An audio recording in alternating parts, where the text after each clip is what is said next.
আসসালাতু মিফতাহুল জান্নাহ, মানুষের জন্য যে জান্নাত আল্লাহ তৈরি করেছেন, যে আল্লাহ মানুষের জন্য জান্নাত বানিয়েছেন, ওই আল্লাহ মানুষের জন্য জাহান্নাম বানিয়েছেন।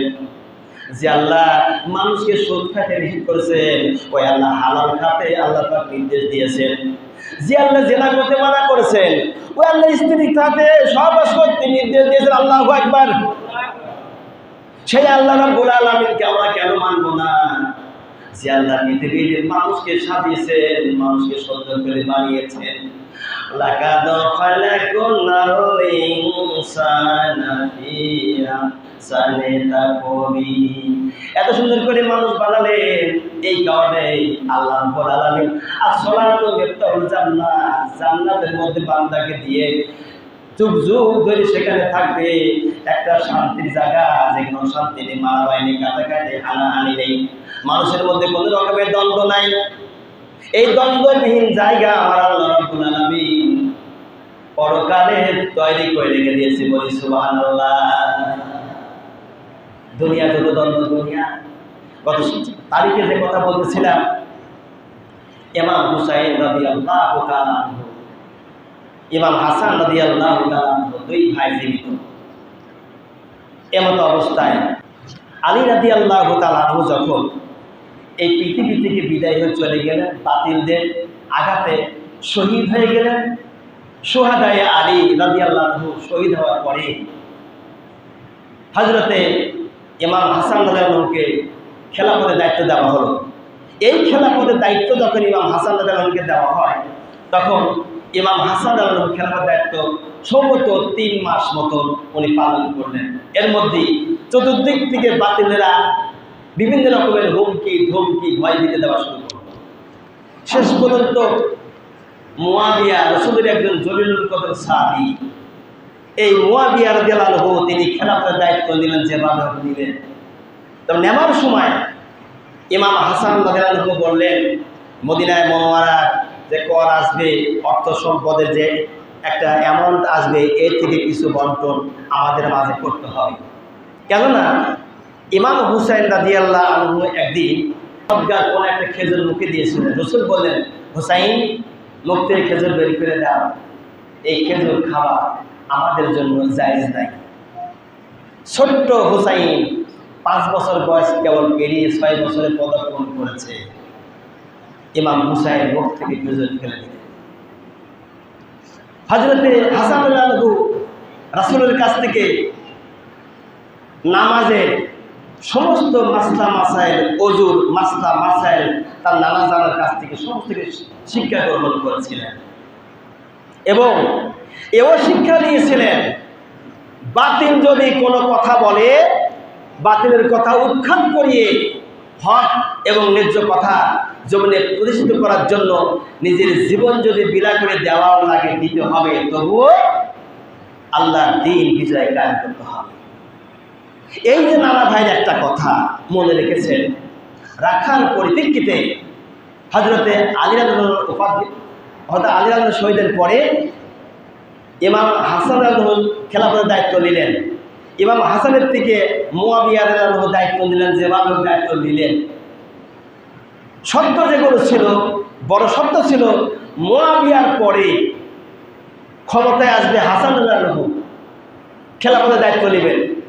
হাসান যদি বেঁচে না থাকে, হুসাইন রাদিয়াল্লাহু আনহু খেলাফতের দায়িত্ব নেবেন। হুসাইন যদি জীবিত না থাকে, তখন মুসলমানগণ যাকে ইচ্ছা তাকে দায়িত্ব দিবেন। শহীদে কারবালার মধ্যে লেখে, ইমাম হাসান রাদিয়াল্লাহু আনহু থেকে যখন দায়িত্ব নেয় মুয়াবিয়া রাদিয়াল্লাহু আনহু, দায়িত্ব নেওয়ার পরে উনি দীর্ঘদিন রাষ্ট্র পরিচালনা করার পরে ওনার সন্তান এজিদকে দায়িত্ব দেওয়ার জন্য উনি উঠে পড়ে লাগলো। অপর দিক দিয়ে ইমাম হাসান এবং হুসাইন রাদিয়াল্লাহু তাআলা আলাইহিম আজমাইন সহকারে মদিনা মুনাওয়ারা রাসূল জলিল কদর সাহাবায়ে কেরাম সহ অনেক মানুষ গর্জে উঠলেন যে না, ইমাম হাসানকে দায়িত্ব দেওয়ার কথা বলা হয়েছিল, যখন হাসানের থেকে দায়িত্বটুকু মুয়াবিয়া রাদিয়াল্লাহু আনহু নিয়েছেন এবং সেই সাক্ষ্য তার রয়েছে, সিলমোহর রয়েছে। কিন্তু মুয়াবিয়া রাদিয়াল্লাহু আনহু বলছেন, এরকম আঙ্গুল ঝাঁকায় বলছেন, বিদ্যা আঙ্গুল এরকম ঝাঁকায় বলছেন, না আমি সই সাক্ষাৎ করি নাই। সই করেন? কয় আমি সই করি নাই। এই কথা বলিয়ে দায়িত্ব অর্পণ করা হলো এজিদের উপরে। আর এজিদ তেমন একটা বুদ্ধি ব্রেন ছিল না, ওর বুদ্ধি ব্রেন একটু কম ছিল, কিন্তু বুদ্ধি ব্রেন সব দিক দিয়ে হয়েছিল ইবনে জিয়াদের। যে কথা তারিকায় বলেছি, ইবনে জিয়াদ হলো গা মুয়াবিয়া রাদিয়াল্লাহু আনহু ইসলাম কবুল করার পূর্বে এক দাসীর সঙ্গে জেনা করেছিল। ওই জেনা করার পরিপ্রেক্ষিতে ইবনে জিয়াদের জন্ম হয়।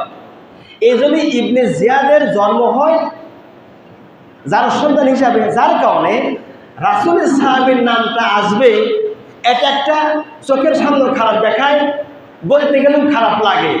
এই জন্য ওর নামটা গোপন করা হয়েছে। যেমন মুমিনুনা ইউমিনুনা, ওখানে হামজা দিয়ে গোপন করা হয়েছে। অনুরূপভাবে মুয়াবিয়ার দাসীর সঙ্গে জেনা করার অবৈধ সন্তান ইবনে জিয়াদের নামটা শুধু বলা হয় ইবনে জিয়াদ, পিতার নাম গোপন করা ওখানে হয়েছে। আপনাদেরকে কথা বুঝতেছেন? বুঝতেছেন কথা? আচ্ছা, ইবনে জিয়াদ ব্রেন বুদ্ধি তীক্ষ্ণ ছিল খুব। সর্বপ্রথমে মুয়াবিয়া ছেলে বলে রাজি, মানে মেনে নেয়নি। প্রথমে মুয়াবিয়া রাদিয়াল্লাহু আনহু ছেলে বলে ইবনে জিয়াদকে মেনে নেয়নি। যখন ইবনে জিয়াদ বুদ্ধি তীক্ষ্ণ দেখলো, ইবনে জিয়াদের বুদ্ধি খুব তীক্ষ্ণ, খুব ব্রেন বুদ্ধি ভালো, তখন মুয়াবিয়া রাদিয়াল্লাহু আনহু ছেলে হিসাবে মেনে নেয়, আর এজিদও ভাই হিসাবে গ্রহণ করে নেয়। নেওয়ার পরে দামেস্কের কুখ্যাত জালেম শাসক এজিদ তখন বলল, ইমাম হাসান হুসাইন তো পথের কাঁটা, এদেরকে যদি না মারা হয় তাহলে পরে আমি রাষ্ট্র পরিচালনা করতে পারবো না। কেননা এক শ্রেণীর মানুষেরা গর্জে উঠবে ইমাম হাসানকে দায়িত্ব দেওয়ার জন্য, অতএব এদেরকে হত্যা করতে হবে যেভাবে হোক।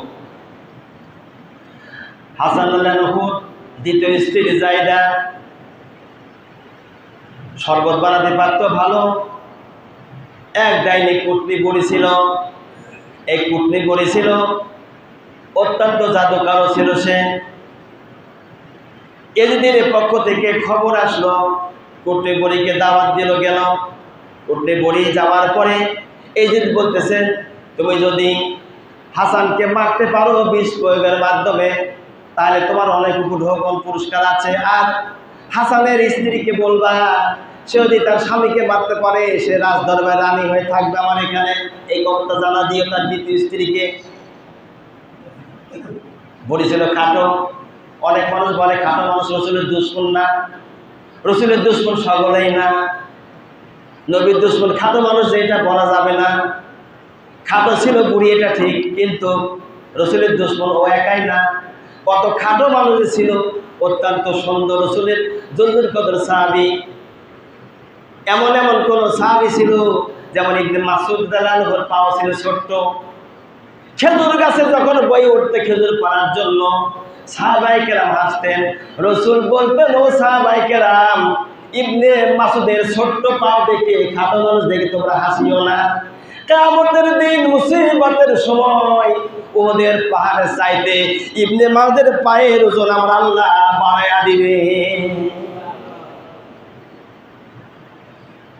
খাটো মহিলা এসেছে হাসান রাদিয়াল্লাহু আনহুর বাড়িতে, তার স্ত্রীকে বলছে, দ্বিতীয় স্ত্রীকে বলছে যে আপনি এক কাজ করেন, আপনাকে এইটা হাসান রাদিয়াল্লাহু আনহু তেমন খেতে দিতে পারে না, গরিব মানুষ, এখানে থাকলে আপনার কষ্ট হয়, আপনি তত ভালোবাসে না, বড় বউকে বেশি ভালোবাসে। আপনি এক কাজ করেন, ওকে মেরে ফেলা দিলে পরে এজিদের দরবারে আপনি যাবেন, এজিদ আপনাকে রানী বানায় কাছে রাখবে।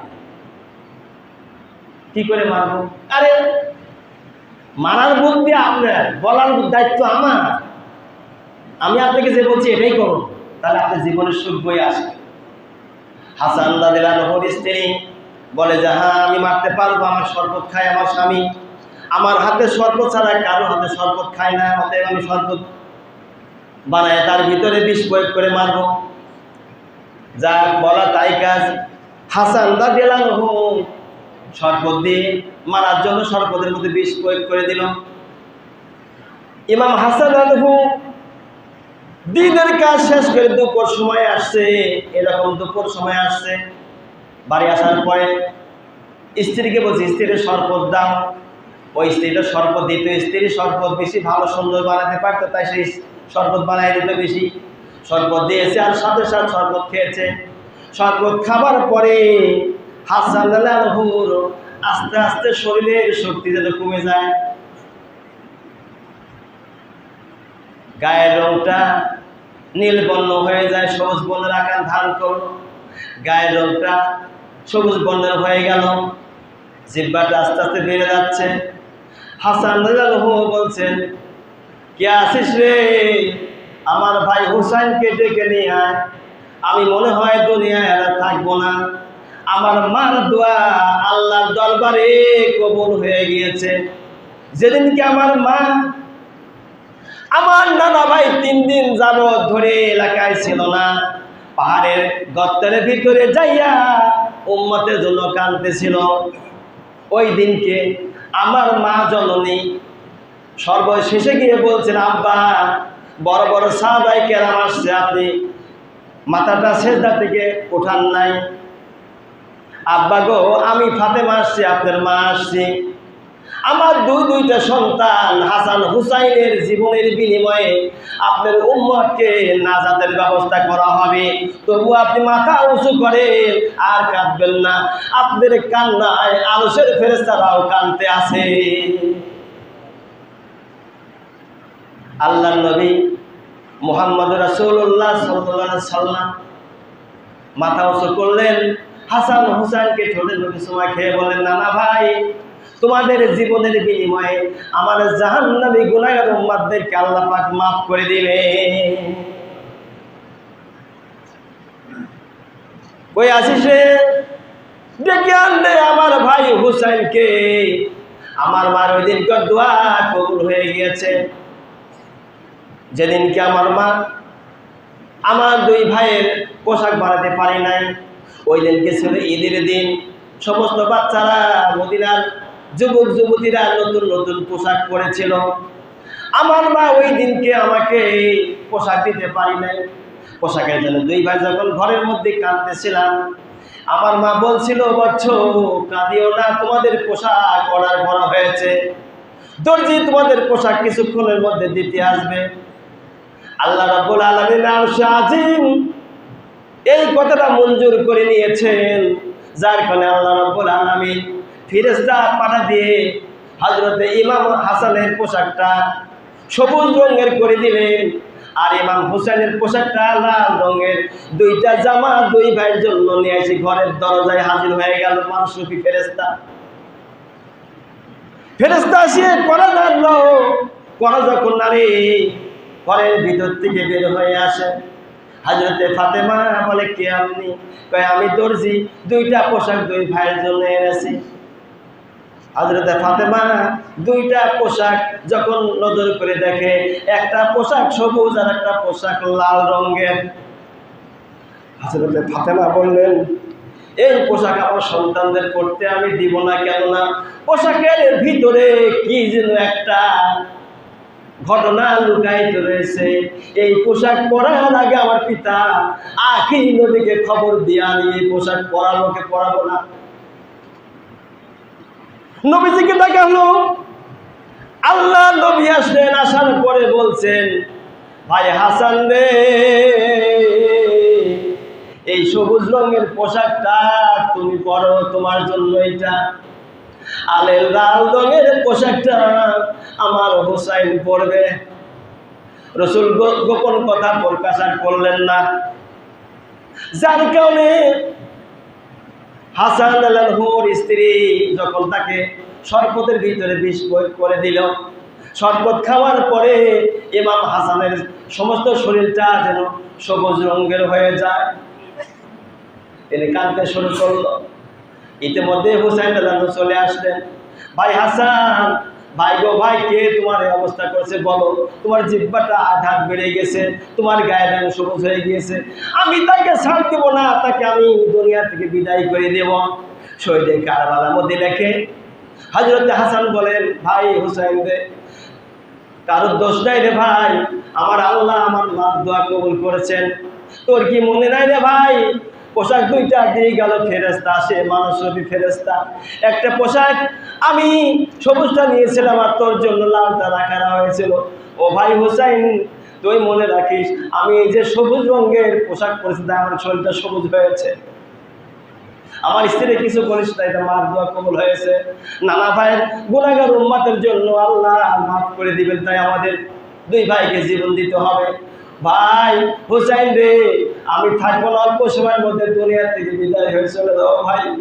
তবে যখন তোর খারাপ লাগবে, আমাকে পাবি না, মাকেও পাবি না, আমার পিতা আলীকেও পাবি না, নানা ভাইকে পাবি না, নানিরে পাবি না, কাউরে যখন পাবি না, এই পৃথিবীতে তোর খারাপ লাগবে। ওই খারাপ লাগার সময় ভাই হুসাইন নানা জানের কবরের পর্যায়ে নানা নানা বলে কাঁদবি, একটু শান্তি পাবি। কবরের পর্যায়ে নানা বলি, নানা বলে ডাকিস, একটু শান্তি পাবে, তাছাড়া শান্তি পাবি না। একথা বলতে না বলতেই ইমাম হাসান রাদিয়াল্লাহু তিনি শহীদ হয়ে গেলেন। যখন শহীদ হয়ে গেলেন, শহীদ হওয়ার পরে ইমাম হুসাইন ডাক করছে, বলে কান্না শুরু করলো। জান্নাতের সর্দার যুবক, এই দুনিয়া থেকে সবচেয়ে বড় জান্নাতের সর্দার যিনি, তিনি শাহাদাত বরণ করেছেন। এই শাহাদাতের তামান্না লইয়া কবরের দিকে ধাবিত হচ্ছে। ইমাম হুসাইন রাদিয়াল্লাহু ভাইয়ের ওফাতের কারণে দুঃখে দুঃখিত হয়ে গেলেন, অস্থির হয়ে যাচ্ছেন। এদিকে মুয়াবিয়ার সন্তান এজিদ দামেস্কের থেকে বলতেছে, হাসানকে যখন মদিনায় পারা হলো, হুসাইনকে মদিনায় পারা যাবে না, হুসাইনকে যেভাবে হোক বলে বলে কৌশলে দামেস্কের দিকে আনতে হবে, অন্যথায় ওরে দুই ভাই যদি এক ভাই ভাই থাকে, আমি এজিদ আমার পথের কাঁটা সরবে না। মুয়াবিয়ার সন্তান এজিদ অর্থ সম্পদ অনেক কিছু তাদের জন্য ব্যয় করেছে, ব্যয় করে লোকদেরকে জায়গায় জায়গায় সেট করেছে কিভাবে করে হুসাইনকে নেওয়া যায়। এক এক করে হুসাইনের কাছে 40,000 পড়ায় চিঠি এসেছে, হুসাইন রে, কুফার মানুষ তোমাকে মিনহাজুল নবুওয়াত, নবুয়তের ধারা অনুযায়ী তোমাকে রাষ্ট্রপতি বানানোর জন্য তোমাকে দাওয়াত করা হলো, তুমি এসো। ইমাম হুসাইন রাদিয়াল্লাহু এবার ভাইকে কবরস্থ করার পরে চিঠিগুলি যখন পায়, এক এক করে পাওয়ার পরে মুরব্বী কিসিমের মানুষদেরকে ডেকে বলছে, ও মুরব্বী কেরাম, ও নানা জানের সাহাবাই কেরাম, কুফার মানুষ এই যে চিঠি লিখেছে, একটি একটি করে হাজার হাজার চিঠি পাঠিয়ে দিয়েছেন, আমাকে দাওয়াত দিয়েছেন মিনহাজুন নবুয়ত, নবুয়তের ধারা এবং ধারক বাহককে টিকিয়ে রাখার জন্য আমাকে দাওয়াত করেছে, আমার সেনে যেতে হবে, আপনারা কি বলেন? মুরব্বী কেরাম বলেন, হুসাইন দে বাবা, থামো থামো থামো, তোমার নানা ভাই মরার পরে হযরত আবু বকর ওফাত হলো, আর আবু বকরের ব্যথা অন্তর থেকে যায় নাই। ইতিমধ্যে হযরত উমরকে শহীদ করলো, হযরত উমরকে শহীদ করার পরে সেই ব্যথা আমাদের ভিতর থেকে এখনো যায় নাই। হযরতে উসমান রাদিয়াল্লাহু আনহু তাকে কোরআন পড়া অবস্থায় শহীদ করা হলো। উসমান ছিল 3 নম্বর জান্নাতের ছাদের প্রাপ্ত জান্নাতি মানুষ। ওই লোকটা জান্নাতে চলে গেছে, শহীদ হয়ে গেছে, ওই ব্যথা এখনো ভুলতে পারি নাই বৎসর।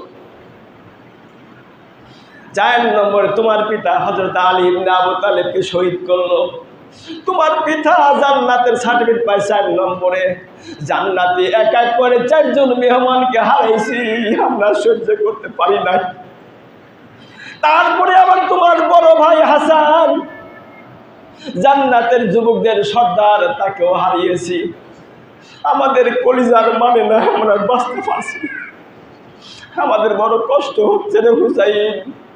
কুফার দিকে যাইও না, কুফার মানুষ ভালো না, ওরা মুনাফিক, ওরা তোমাকে হত্যা করবে আর তোমার যেতে দেব না।